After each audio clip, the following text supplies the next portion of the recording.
नमस्कार दोस्तों, स्वागत है आप सभी का सुपर आयस पर। एक बहुत ही ज़्यादा मेजर डेवलपमेंट सामने आ रही है। चाइना के प्रेसिडेंट जी जिनपिंग उन्होंने खुद ने इस चीज़ को एडमिट किया है कि उनके जो सैनिक हैं, उनके जो सोल्जर हैं, उनको बेसिकली लड़ने की आदत नहीं है। उनको एक पीस डिजीज़ हो चुकी है, जिसकी वजह से उनको कोई भी कॉम्बैट एक्सपीरियंस यहाँ पर नहीं है। आप लोग यहाँ पे देख सकते हैं, Xi believes a peace disease hampers China's military modernisation. और इसी चीज़ की कवरेज आज हमें अलग अलग जगह पे देखने को मिल रही है। इंडियन न्यूज़ मीडिया ने इसको कवर किया है। China's PLA is battling mental health crisis amid tensions with India and Taiwan. बताया जा रहा है कि चाइना के जो सोल्जर्स हैं, उनके जो सैनिक हैं, उनको यहाँ पे घबराहट हो रही है। They are facing nervousness, anxiety और बहुत सारे फेयरफुल इमोशंस उनको देखने को मिल रहे हैं, बिकॉज उनके केवल इंडिया और ताइवान के साथ ही प्रॉब्लम्स नहीं चल रही हैं, बल्कि उनके यूएसए के साथ भी दिक्कतें चल रही हैं साउथ चाइना सी में। और जो उनके सैनिक हैं, उनसे बहुत ज़्यादा काम करवाया जा रहा है और उनके मन में एक बहुत बड़ा डर बैठ चुका है। और इसकी कवरेज यहाँ पे साउथ चाइना मॉर्निंग पोस्ट के द्वारा भी करी गई है कि मेंटल हेल्थ जो है वो इतनी बिगड़ चुकी है चाइना के ट्रूप्स की कि अब बेसिकली उनके लिए काउंसलिंग सर्विसेज को शुरू किया गया है, रेगुलर असेसमेंट्स होती हैं, स्पेशल कोर्सेज को शुरू किया जा रहा है to help the troops deal with the stress of their assignments, so that वो बेसिकली कॉम्बैट में कोप कर सकें, कॉम्बैट में वहाँ पे उनको पीछे ना हटना पड़े।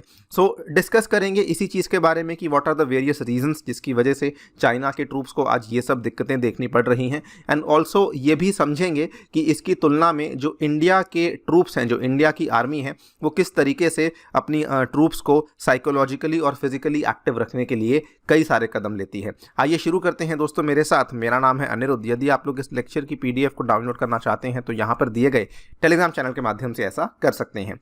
ऑल राइट, तो ये कोई बाहर की रिपोर्ट नहीं है। पीएलए का खुद की जो उनकी मैगजीन आती है, दैट इज पीएलए डेली, उसमें उन्होंने इस चीज़ को पब्लिश किया है, इस चीज़ को माना है that some officers and soldiers were prone to anxiety because of intense combat training and troops needed to learn how to adapt to that pressure so that वो फील्ड में जाकर के परफॉर्म कर सकें। और इसके अलावा कई सारी वहाँ पे इंडिपेंडेंट स्टडीज़ हैं जिनको कंडक्ट करवाया गया है, जो कि ये बताती हैं कि at least 25% of PLA personnel experience some type of psychological issue, यानी कि लगभग 25% के आसपास जो उनके टोटल वर्कफोर्स में सैनिक हैं, उसमें से 25% के आसपास लोग ऐसे हैं जिनको कोई ना कोई यहाँ पे मानसिक इशू का सामना करना पड़ रहा है। और ये जो प्रॉब्लम केवल चाइनीज़ आर्मी में नहीं, बल्कि चाइना की जो नौसेना है, नेवी, और जो चाइना की जो वायुसेना है यानी कि एयरफोर्स, उनको भी इन प्रॉब्लम्स की यहाँ पे उनको फेस करना पड़ रहा है। यहाँ पर भी आप देख पाएंगे कि अगर हम नौसेना की बात करते हैं तो approximately 1 in 5 male sailors serving with China's submarine force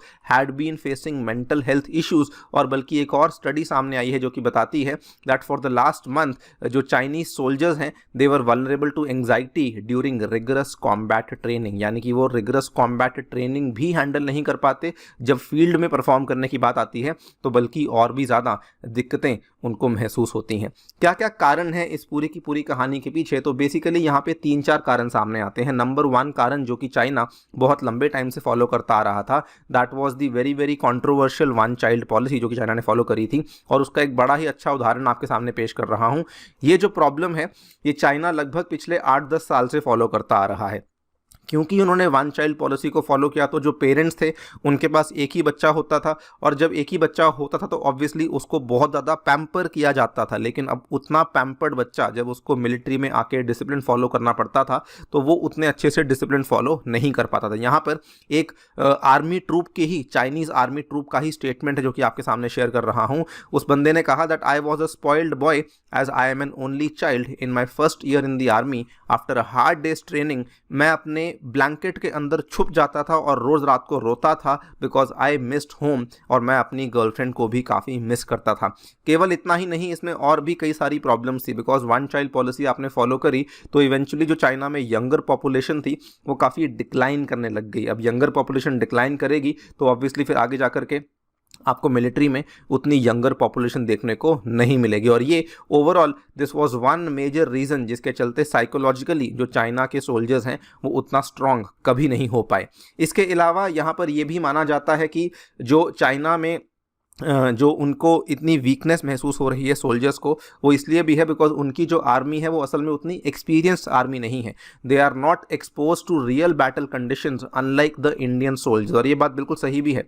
so China instigate तो बहुत करता है दूसरे देशों को, दूसरे देशों की आर्मी को इंस्टिगेट करता रहता है, टाइम टू टाइम ड्रिल्स करता रहता है, एक्सरसाइजेस करता रहता है, लेकिन रियल बैटल कंडीशंस की जो सही जो एक्सपोजर होता है वो चाइनाज के सोल्जर्स को नहीं मिला है। The Chinese have never been deployed in such extreme high altitude conditions, और इसीलिए इस तरह की मेंटल हेल्थ इश्यूज जो उनको हो रहे हैं ये बिल्कुल भी चौंकाने वाली बात नहीं है। ये स्टेटमेंट किसी और के द्वारा नहीं बल्कि हमारे आर्मी के lieutenant general retired DS Hooda ji के द्वारा ये वाले स्टेटमेंट को दिया गया है। बल्कि इंडिया का ये भी मानना है कि ये टोटली एक्सपेक्टेड लाइंस पे है, और इंडिया का इसके पास बहुत अच्छा यहाँ पे एविडेंस भी है। पिछले साल की बात है जब लद्दाख में प्रॉब्लम्स चल रही थी जो कि अभी तक सॉल्व नहीं हुई हैं बाय द वे, तो लद्दाख में जो वेस्टर्न सेक्टर में दिक्कतें चल रही थी वहाँ पे एक टाइम ऐसा आया था जब PLA के द्वारा अपने सारे के सारे सैनिकों को कंप्लीटली रोटेट करवाया गया था, यानी कि पूरी की पूरी फौज को बदला गया था। ऐसा जनरली नहीं होता है, हाँ आगे पीछे ज़रूर किया जाता है कि जो सैनिक पीछे थे उनको आगे ले आए, जो सैनिक आगे थे उनको पीछे ले आए, लेकिन पूरी फौज को रोटेट अक्सर नहीं किया जाता है। हमें इस तरह की प्रैक्टिसेस आर्मीज़ में देखने को नहीं मिलती हैं, लेकिन वी सॉ दैट पिछले साल 23 नवंबर 2021 की ये वाली खबर है, PLA fully rotates troops as China and India both beef up presence in eastern Ladakh for winter. और ये एक बहुत अच्छा उदाहरण था। उस टाइम पर भी ये कहा जा रहा था कि जो उनके ट्रूप्स हैं they are in constant need of medical evacuation, उनको बहुत यहाँ पे हेल्प चाहिए, बहुत केयर चाहिए जब भी उनको हाई अल्टीट्यूड्स पे पोस्ट किया जाता है।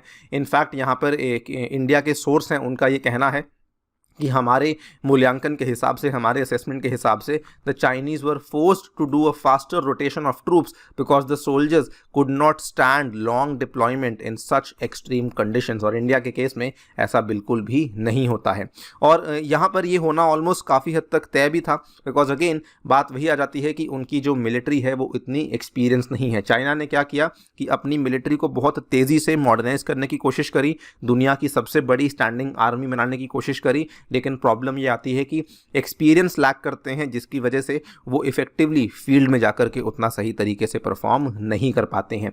इसी चीज़ के उदाहरण हमने यहाँ पर भी देखे। Lieutenant general retired Rakesh Sharma ji का ये कहना है that they have never been deployed along the LAC in such a harsh terrain. तो साइकोलॉजिकल इम्पैक्ट तो यहाँ पर होना ही होना था, और ये भी कि अगर आप यहाँ पे सडनली इतने हाई अल्टीट्यूड में आपको पोस्ट किया जाता है जहाँ पे टेम्परेचर -50 डिग्री चला जाता है, तो ऑब्वियसली ऐसे केस में दिक्कतें होना ऑलमोस्ट तय ही था। वहीं अगर हम इसकी तुलना में बात करें कि भारत अपने सैनिकों को ट्रेन करने के लिए क्या कुछ करता है, तो सबसे पहले तो हमारा एक्सपीरियंस ही बहुत कुछ दिखाता है, because Indian soldiers have nearly 4 decades of experience in fighting the high altitude warfare. और क्योंकि हम लोग बहुत लंबे टाइम से डिप्लॉयड हैं, even in conditions such as Siachen, जहाँ पे जो टेम्परेचर्स हैं वो इससे भी ज़्यादा गिर जाते हैं, जो वहाँ पे कंडीशंस हैं वो इससे भी ज़्यादा गंभीर हो जाती हैं। तो एज़ कम्पेयर टू चाइना, जिनके पास जो एक्सपीरियंस है वो केवल 2 से 3 साल का है, हमारे जो ट्रूप्स हैं they have the entire आर्मीज experience of लगभग 4 डेकेड्स का, हमें 4 दशकों का एक्सपीरियंस देखने को मिल जाता है। इतना ही नहीं, टाइम टू टाइम हमारी आर्मी के अलग अलग यहाँ पे ट्रेनिंग सेशंस इस तरीके से कंडक्ट करवाए जाते हैं सो दैट हमारे जो ट्रूप्स हैं वो केवल फिजिकली ही नहीं बल्कि साइकोलॉजिकली भी स्ट्रांग बन सकें। आप यहाँ पे देख पाएंगे Indian army trains its mountain warriors at Jammu Kashmir high altitude warfare school. इसको पॉपुलरली हॉज कहा जाता है, और ये वाला जो स्कूल है आपको गुलमार्ग में देखने को मिलता है, और गुलमार्ग आप सभी को मालूम है कश्मीर में बहुत ही ज़्यादा ऊंचाई पे लोकेटेड है। उसके बाद रिसेंट की बात है जिस चीज़ को लेकर बल्कि चाइना ने काफ़ी विरोध भी जताया था कि इंडिया और USA के द्वारा मिलकर के high altitude military exercise conduct करवाया गया है, और ये सारी की सारी जो हाई एल्टीट्यूड मिलिट्री एक्सरसाइजेज हैं ये 9 से 10,000 फीट के बीच में इनको कंडक्ट करवाया गया था।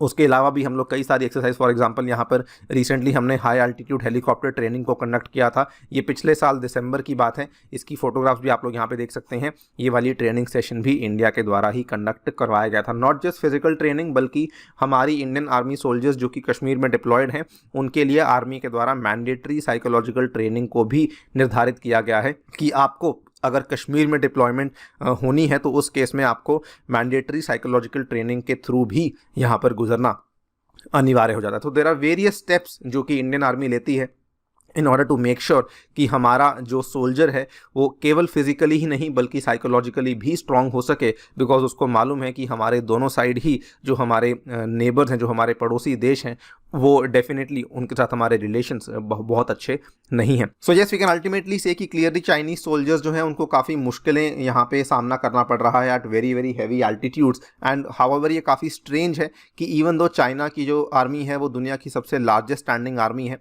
लेकिन अगर हम लोग वाकई में मॉडर्नाइजेशन की बात करें, वाकई में बात करें स्ट्रेंथ की, तो they definitely lack that strength right now. कुछ कारण हमने पेश किए हैं, आपको क्या लगता है और क्या क्या कारण हो सकते हैं वो भी हमें बताइए कमेंट सेक्शन में। जाने से पहले साथियों बताना चाहूँगा, टेक्स्ट बुक आपके लिए लाया है सुपर कोचिंग, जिसमें कि आपको GS courses, optional courses, CSAT courses, सब तरह के कोर्सेज अवेलेबल करवाए जा रहे हैं। और ये सभी चीज़ें मात्र और मात्र 30,000 रुपये में आपके लिए अवेलेबल करवाई जा रही हैं अगर आप लोग मेरा कूपन कोड यूज़ करते हैं, दैट इज़ अनिरुद्ध। और इसमें आपको कई सारे सुपर टीचर्स द्वारा बनाए हुए अलग अलग कोर्सेज अवेलेबल होंगे, एंड ऑल्सो मेरे द्वारा बनाया हुआ जो साइंस एंड टेक का कोर्स है ये भी अवेलेबल करवाया जाएगा।